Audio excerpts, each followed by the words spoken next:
We're here to support you. So, all right. So what is the question? Awesome. Thank you. So we've been in the program for a few weeks now, and things have really gone well. They're improving. And one of the challenges that I think we come across, though, is if our teen's in like a really bad mood. And so, for instance, like the other day, I think she was like playing a video game downstairs. We only allow video games downstairs as part of our rule, but it's a common space. So she was in a bad mood and she said something to me or her sister. She'll say like, "Shut up, don't talk to me." And it's hard because I want to set a boundary that, that we can't speak to each other that way, but we're working on the relationship at the same time. How do you react in the moment by kind of trying to set that boundary, but knowing it's not the right time to have a deeper conversation than just like, "Hey, please don't talk that way"? No, I think it's a wonderful question. I think that a lot of parents probably experience the same thing. So thanks for asking the question. One thing that I like that you said is that you try to joke. That's a great tactic, right? So the joke is definitely a cool tactic.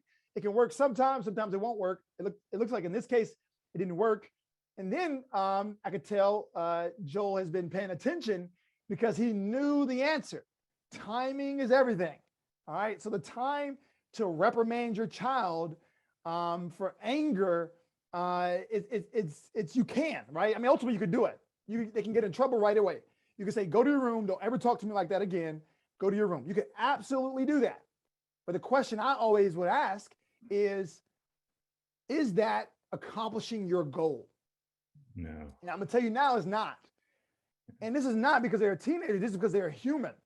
Anytime a human is caught up in emotions like anger or sadness, the mind is actually closed off. All right. So this is something that our body naturally does. Think of like the fight or flight response.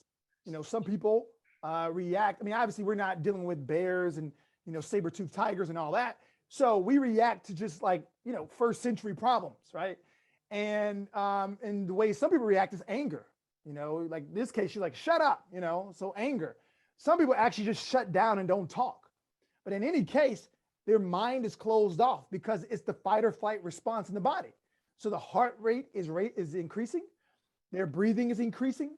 But guess what? Like the mind is not thinking clearly, because in the case of a bear, you don't have time to analyze. Well, let me see, the bear is this size and I'm this size. Can I fight or should I? No, you're like out of there, right? Or maybe you're going to fight. I don't know. I'm playing dead, just so you know. But in any case, their mind is completely closed off. So whatever you do in that moment, they're not learning anything. So that's why the advantage, or it's actually to your advantage, to just put it off, find another time and then discuss it. Now, it seems like Joel did that and it didn't work. So let's really dive in and figure out why that didn't work. So Joel, tell me about how it went as far as the timing that you chose to bring it up and she shut down. Yeah. A lot of times I like to bring it up when I'm driving her to like sports because she's typically in a good mood and there's nowhere to go to avoid the conversation. So we'll be sitting there. I always we'll put like music on that she likes. And then I'll be like, "Hey, earlier when you shut me down, what was going on?" And I try to get her talking, but a lot of times she'll say, "Dad, I don't want to talk about it."